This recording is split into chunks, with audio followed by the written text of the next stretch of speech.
Daouda, les enjeux de cette mini-tournée africaine sont multiples. Bien évidemment, ils sont autant économiques que politiques. Oui, autant économique que politique, on le sait, l'Inde est maintenant va vers l'Afrique pour principalement développer son économie.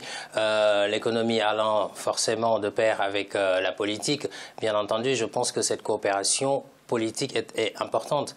En octobre dernier, il y avait le sommet Inde-Afrique et là-dessus, dans le document qui avait été publié, effectivement, la coopération avait été définie pour les années à venir. Et donc, je pense qu'à ce titre-là, l'Inde est aujourd'hui à la recherche à la fois de matières premières et aussi de marchés pour ses entreprises.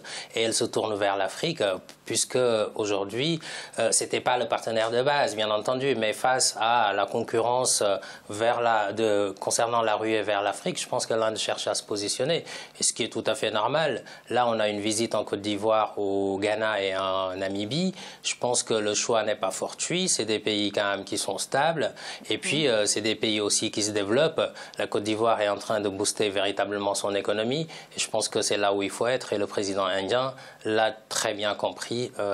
Voilà.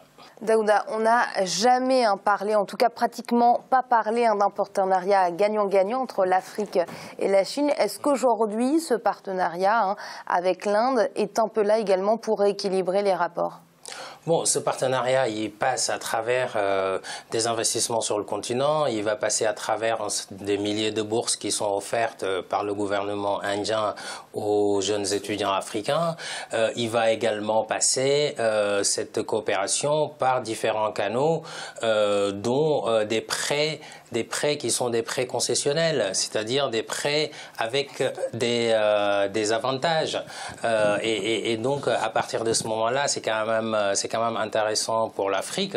Maintenant, est-ce que ce partenariat sera plus gagnant que le partenariat Chine-Afrique?